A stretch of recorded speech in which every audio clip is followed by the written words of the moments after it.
To assalamu alaikum wa rahmatullahi ta'ala barkatu. Yau din gana a cikin kayan dogarai,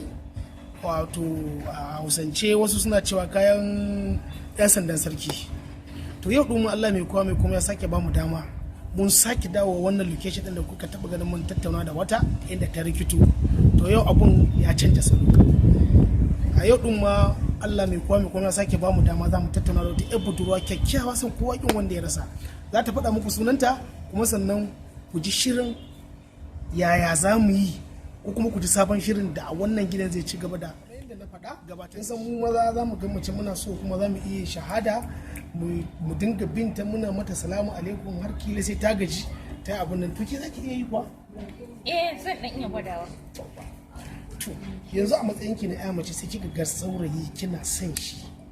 zaki approaching din shi ba tare da ya gane ba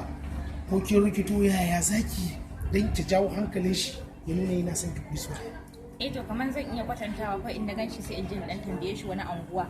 haka idan ya dan yi direction ina sai in ce mishi dan Allah ya dan taimake ni ya sani a hanya daga nan sai in dan fara shiga mishi ko in ja shi da zance ko wani abu ko kuma in dan nuna mishi ina son wani abu amma ban ma san inda zan samu abu ba to daga nan jan shi din da zan yi zan nemi abin da nake so kuma daga nan zan tafi to ka taimaka min na ji dadi dan Allah taimake ni ka san min lambar wayanka saboda zumunci ko a hankali kaga daga nan na je ko zan iya mishi ma haka nan ihsani ma saboda ya ansi banduna kuma da kanshi ma na san inda ne mishi wannan abu zai yi testing.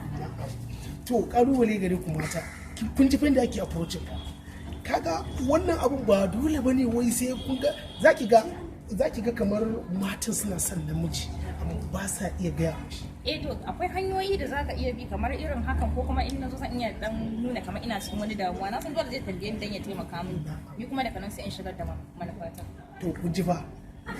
mata ku koya dama na ce mu kwararriya ce a wajen fagen soyayya. Yar koyo dai amma na san yadda zai yi. To kun ji fa idan ki baki iya soyayya ba ki kalli wannan tasha don ki iya in kama baka iya soyayya ba ka kalli wannan tashan dan a koya maka yadda ake approaching. Ku bi mu sannan a hankali tunda mun samu yar budurwa kyakkyawa san kowa kin wanda ya rasa ga yan wuce ta nan gudun ban sha'awa za mu je mu dukkan mu samu namijin shi ma ga idan shi ma yana so zai approaching yaya zai yi ya ba saurayi dan uwan shi satan ansa dan shi ma ya approaching din ya mace ku ci gaba da kallon wannan sashen mai suna Burtali TV sai ni jagoran shirin sorry Hussein Ismail nagode.